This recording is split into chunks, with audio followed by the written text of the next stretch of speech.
Il est 10h50, c'est l'heure de l'Instant R, la quotidienne des régions réalisée en partenariat avec les 24 rédactions régionales de France 3. Bonjour à tous, soyez les bienvenus avec ce matin encore et toujours des bons plans et des idées bien-être. Avez-vous déjà testé l'hypnothérapie? Il s'agit de soigner certaines douleurs, qu'elles soient physiques ou mentales, grâce à l'hypnose. Un praticien a accepté de nous ouvrir ses portes en Corse, on ira le rejoindre. Il fait partie de notre quotidien et ceci depuis des générations. Le facteur, ses missions ne cessent d'évoluer pour s'adapter à nos nouveaux modes de consommation. En clair, il ne distribue plus seulement le courrier, non, il devient maintenant un véritable ange gardien et c'est ce que l'on verra dans la Marne. Mais avant cela, on a voulu vous aider si vous êtes à la recherche d'un emploi, comme plus de 5 600 000 personnes en France. Et trouver le métier qui nous convient n'est pas toujours facile. On vous donne donc ce matin 2-3 astuces qui permettent non pas de décrocher un job du jour au lendemain, ce serait trop beau, non, mais de se mettre en condition pour être fin prêt à signer un contrat. C'est l'instant pratique. Une période de chômage peut être bénéfique pour se poser et réfléchir à ce que l'on veut faire. Mais quand elle se prolonge, cela devient vite déstabilisant. On doute de soi et de ses compétences et ce doute finit par nous paralyser. Alors comment retrouver de l'assurance? Y a-t-il des moyens pour se mettre davantage en valeur? Et comment aborder différemment les recruteurs? À toutes ces questions, il y a des réponses que vous dévoile l'Instant Pratique. Vous commencez au bout, on commence à s'échauffer? Conseil numéro 1, reprendre confiance en soi. Booster sa recherche en boostant son corps. C'est en s'appuyant sur ce principe que le Pôle emploi d'Orléans propose des séances de coaching sportif. Un excellent moyen de remotiver ce groupe de femmes âgées de 45 ans et plus. Je cherchais quelque chose qui allait me dynamiser d'abord, me faire sortir de chez moi et me donner la force et le courage de faire une vraie recherche d'emploi.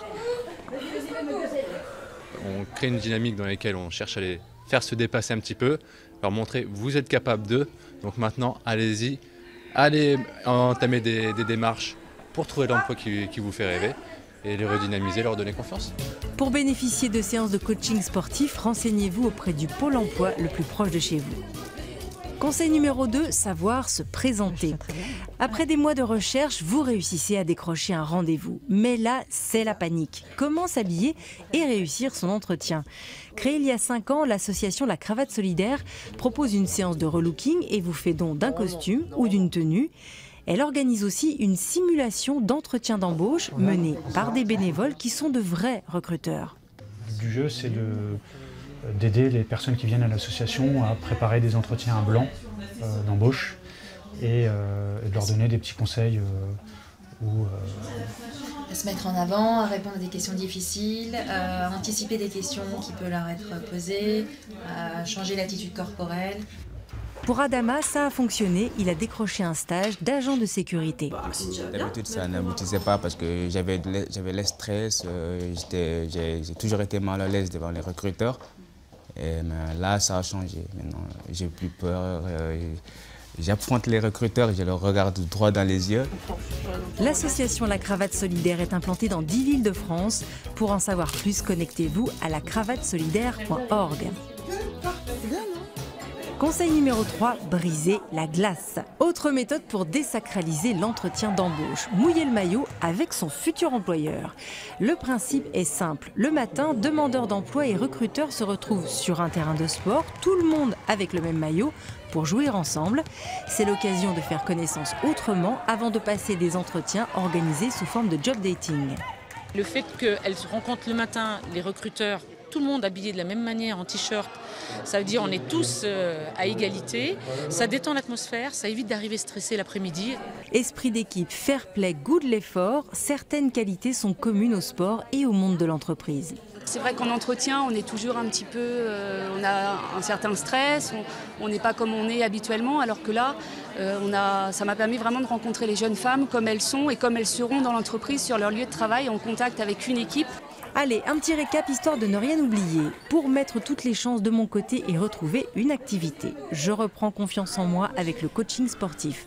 Je contacte La Cravate Solidaire pour un relooking et une préparation d'entretien d'embauche gratuite. Et enfin, je combine sport et job dating pour être plus à l'aise face aux recruteurs. Et lundi prochain, notre instant pratique sera entièrement consacré au bénévolat. Peut-être êtes-vous bénévole dans des associations ou ailleurs. Pourquoi vous investissez-vous? Qu'est-ce que le bénévolat vous apporte? Filmez-vous avec votre téléphone et envoyez-nous votre témoignage sur la page Facebook de France 3 Toute Région. Nous diffuserons votre vidéo parce qu'on a vraiment envie de vous donner la parole dans cette émission. On compte sur vous. On a aussi envie de tester tout ce qui peut favoriser notre bien-être. Ce matin, on découvre ensemble l'hypnose. C'est une pratique, une technique qui a de multiples vertus. Notre équipe de Corse est entrée dans le cabinet d'une praticienne.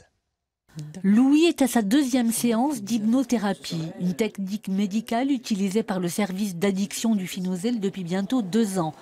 Intégrée dans une prise en charge pluridisciplinaire durant une cure qui va durer 4 à 5 semaines, voire plus, la technique est pratiquée de différentes façons.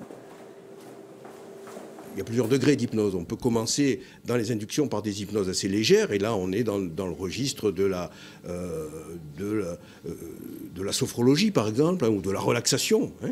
Mais on peut aller beaucoup plus loin avec des inductions beaucoup plus profondes qui vont parfois jusqu'à singer le sommeil et qui permettent justement de mettre en œuvre toutes les capacités qu'un être humain a en lui pour se soigner lui-même.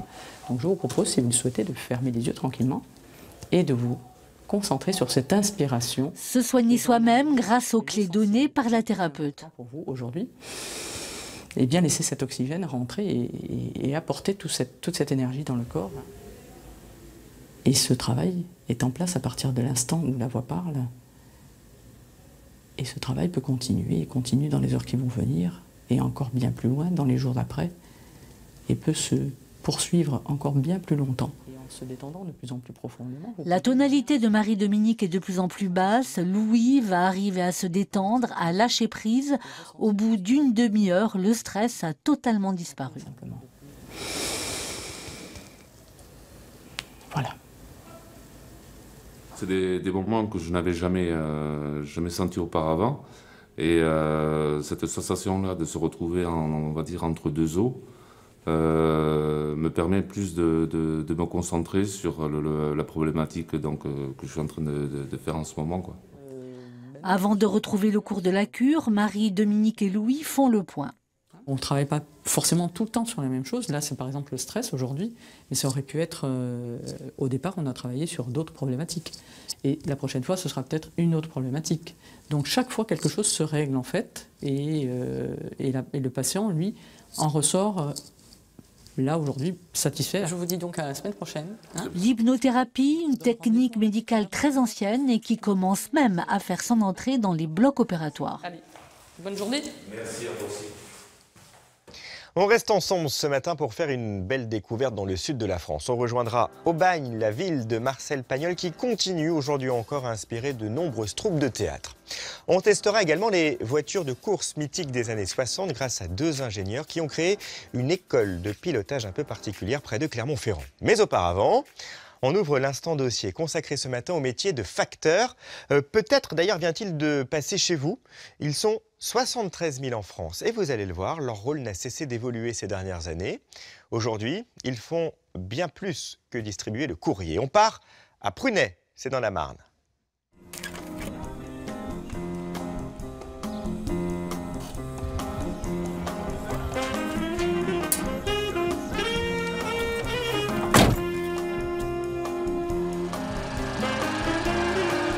Facteur, vous avez confiance en lui? Est-ce que vous pourriez lui demander n'importe quelle opération?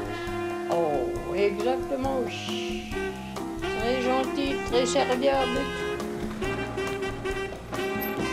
Elle fait partie, je dirais, de la famille. Du lundi au samedi, comme tous ses collègues avant elle depuis la création des PTT, Agnès roule, monte et descend une centaine de fois par jour de son véhicule. D'un geste, elle met en boîte, d'un seul appui, elle remonte en voiture et redémarre. Mais le mercredi, elle éteint le moteur pour sonner chez monsieur et madame Dozio. Attends, on attend Agnès. Elle doit avoir du courrier à distribuer. Hein. Ah oui, c'est Agnès. Bah oui. Salut, Chupsi. Salut, ma belle. Comment ça va? Ça va et vous? Bah oui, je suis bien contente de vous voir. Oh, avec Agnès, parfait. C'est parfait. On l'accueille tous les mercredis. On boit notre petit café. Quand je suis à la recherche de quelque chose, je lui demande où je peux trouver. Un petit bonjour de l'extérieur qui nous rapporte tous les potins. Le service s'appelle « Veiller sur mes parents ». Il existe depuis 1 an. Pour près de 20 € par mois, le facteur passe 1 fois par semaine, reste minimum 20 minutes et envoie des nouvelles aux proches. Le reste du temps, un boîtier en contact avec des opérateurs permet d'assurer une présence. Sinon, vous avez eu vos enfants il n'y a pas longtemps? Oui. Bon, ça fait 33 ans que je travaille à la Poste. J'ai toujours fait du relationnel avec les clients. Donc, que ce soit là ou dans tous les villages où je suis passée, ça a toujours été comme ça. Je crois que j'ai été apprise comme ça, surtout. C'est des gens que j'aime bien beaucoup, et je pense que la réciproque est vraie aussi. La Poste a donc décidé d'orienter sa stratégie sur les services à la personne, des services payants. Portage de repas, de médicaments, relevage des compteurs, aide à la déclaration d'impôts, installation de la TNT, d'autant que la population française ne cesse de vieillir. Il faut bien avoir en tête que d'ici 25 à 25 ans, on aura quasiment un doublement de la population qui aura plus de 60 ans. Et donc, il y a besoin, effectivement, de créer et de développer des services qui sont des services de proximité, des services à domicile pour cette clientèle. Autre axe stratégique, alors que le volume des lettres a baissé d'1 tiers en 10 ans, miser sur la hausse du e-commerce et donc du nombre de colis. Problème, les paquets transportés par la Poste ne représentent que 300 millions d'objets par an, le marché ayant été investi plus tôt par d'autres opérateurs. Du côté des syndicats, on a donc conscience que pour garder les facteurs, il faut se diversifier, mais pas n'importe comment. On a tendance ces derniers temps à voir énormément d'intérimaires et de précarité dans les établissements. Et nous, on n'en veut pas. On pense qu'aujourd'hui, l'établissement a la possibilité de créer des emplois. Alors 3000 qui sont prévus cette année en 2018, mais pour nous, ce n'est pas suffisant. Bonjour Philippe. Bonjour monsieur Voilà les Porteur. nouvelles. Merci bien. Marceline, vous avez besoin de mes services? Oui. Bon. Qu'est-ce que... 1000 francs. À cette époque-là, on avait déjà des facteurs qui rendaient des services, qui amenaient des baguettes de pain, qui ramenaient des médicaments. On avait les conseillers de la Poste qui faisaient les déclarations d'impôts, qui allaient donner un coup de main aux gens. Donc il y avait vraiment ce lien social qu'on ne retrouve plus aujourd'hui. C'est ce qui nous embête un petit peu, c'est qu'on a des prestations qui deviennent payantes et qui faisaient partie du lien que le facteur pouvait avoir avec la population. Sur tous les fronts, la Poste répond aussi aux appels d'offres de services quand l'État se désengage, comme ici dans le cas du passage du code de la route. Vous cliquez sur l'entraînement. À la fin, vous attendez que je ramasse vos tablettes, que je regarde bien, que les réponses sont bien parties au ministère de l'Intérieur et après vous pouvez récupérer vos affaires et sortir. L'activité, avec près de 5000 candidats reçus en Champagne-Ardenne depuis le début de l'année, fonctionne bien. Les services à domicile, eux, ont plus de mal à décoller. Néanmoins, une centaine de nouveaux facteurs devraient être embauchés sur l'année 2018 en Champagne-Ardenne. Et si vous souhaitez envoyer votre candidature ou en savoir plus sur les services proposés par la Poste, vous pouvez vous rendre sur legroupe.laposte.fr. On continue notre tour des régions à la recherche de bons plans et de bonnes idées pour changer d'air. Et si on allait à Clermont piloter des voitures de course mythiques des années 60, ça vous tente? Eh bien, c'est désormais possible grâce à 2 ingénieurs. Allez, on s'équipe.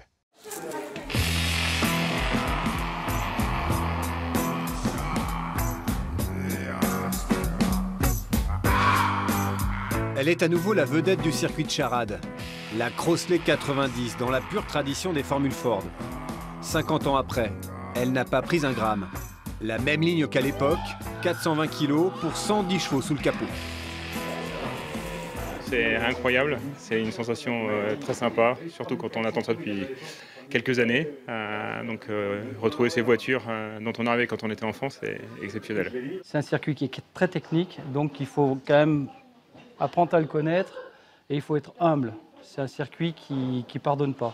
Vous avez bien vu, il y a des murs tout autour. C'est un circuit moyenne montagne, donc vous allez vous faire plaisir, mais essayez pas de surpiloter. Vous mettez les pieds sur l'extincteur et vous faites glisser. On n'est quand même pas très bien assis. Hein. Non, c'est pas le confort, la qualité première. Oh, il fallait être frappadingue pour conduire un truc pareil. Pourquoi? On a quand même des sensations très étonnantes. Je m'attendais pas à être comme ça dans une voiture, mais Ma copine, elle me dit, elle est frappadingue, j'y vais aussi. Je suis pas rassurée. Ça va aller, t'inquiète pas, Corinne. À l'origine de la Classic Racing School, il y a Julien et Morgane, 2 ingénieurs passionnés d'automobile. Sortis d'école, les 2 diplômés veulent créer une école de pilotage un peu particulière. Ils foncent en Irlande, chez le plus ancien constructeur automobile de compétition, toujours en activité. Ils repartent avec 7 châssis fabriqués dans les moules d'origine d'un modèle de 1969.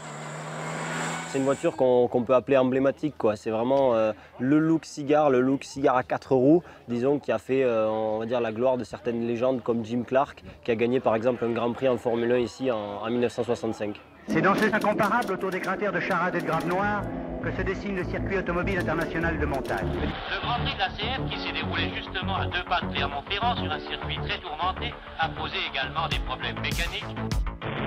Toute l'ambiance qu'on a voulu recréer, c'est cette ambiance des années 60, des grands prix, entre les véhicules, le circuit, les vêtements, la musique, les petits éléments de décoration, disons.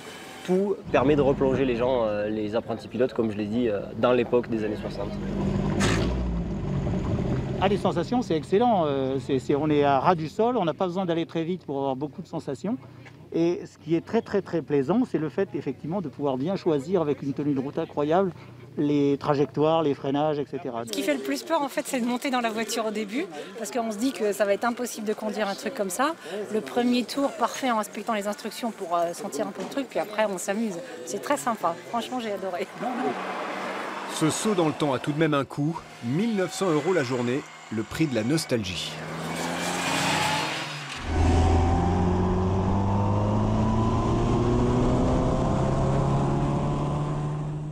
Et pour en savoir plus sur les formules existantes, voici un site, classicracingschool.com.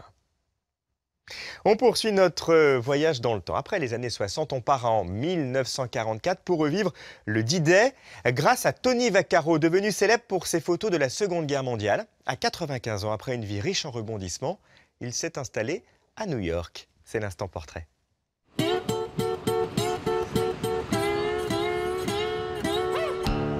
Face au building de Manhattan, bienvenue dans le Queens, l'un des quartiers résidentiels de New York. C'est ici que Tony Vaccaro a toujours vécu. Welcome to New York. Le photographe américain This is my studio. Nous reçoit dans son antre, son atelier, là où il continue à travailler tous les jours. Ça c'est Kennedy. Au milieu des clichés qui ont fait sa légende. Pablo Picasso. À 95 ans, Tony Vaccaro a l'air d'un jeune homme et parle toujours aussi bien le français. Ça, c'est un soldat américain en France. En juin 1944, j'étais en Normandie. Tony Vaccaro a seulement 19 ans en 1944. Il est trop jeune pour intégrer le service de presse de l'armée américaine. Et c'est en simple soldat qu'il débarque en Normandie le 19 juin avec la 83e division. Bravant le règlement, il emporte avec lui son objet le plus précieux. Ça, c'est l'appareil avec lequel j'ai débarqué à Omaha Beach. Je l'avais caché ici, comme ça, dans mon uniforme. C'était interdit par le règlement. Vous savez, il y avait des soldats partout autour de moi. Et j'avais vraiment peur qu'on me prenne la pellicule. Une arme dans une main, un appareil photo dans l'autre. Clandestinement, pendant près d'1 an, le soldat Vaccaro va prendre des centaines de clichés. Du débarquement en Normandie jusqu'à l'armistice. On peut dire que toutes ces photos ont été volées, car en réalité, personne ne voulait être photographié. Les photos comme celle-ci, je les ai envoyées à ma sœur. J'avais très peur de mourir, et je me suis dit que comme ça, il lui resterait quelque chose de moi. Et puis, j'ai été blessé à 2 reprises, mais j'ai survécu. 2 mois après le débarquement, c'est en Bretagne que Tony Vaccaro va connaître sa plus grande émotion. Ce jour-là, Il photographie un soldat américain qui réconforte une petite fille. Cette photo va faire le tour du monde. Je suis très ému par cette photo.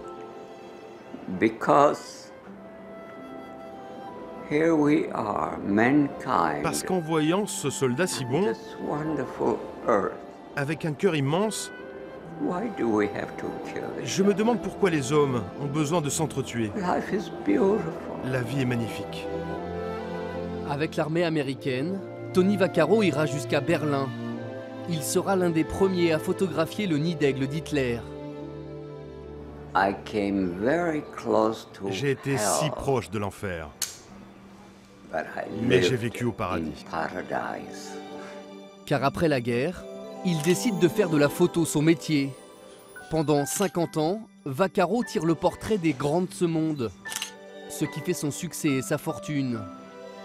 Mais à 95 ans, le soldat photographe pense encore chaque jour à la bataille de Normandie.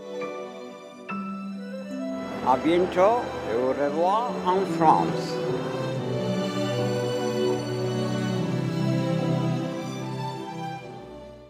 Tony Vaccaro qui a un site internet où l'on peut admirer quelques-uns de ses plus beaux clichés, c'est tonyvaccaro.studio.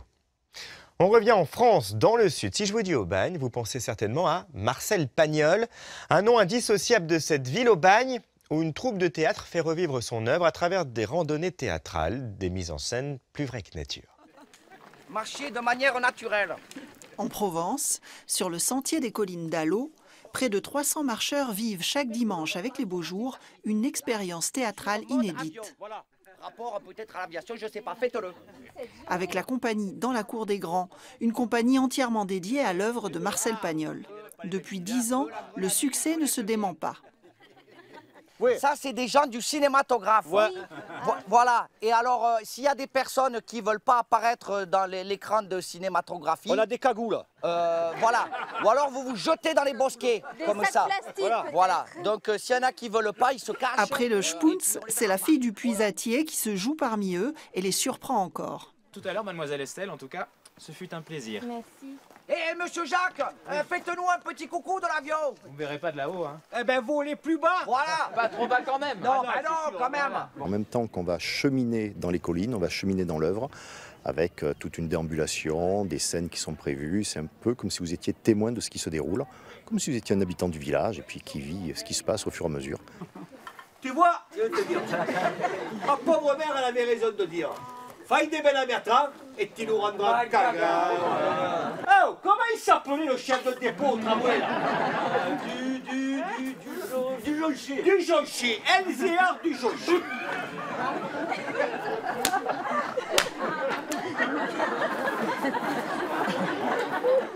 Il y a un contact qui est particulier avec le public.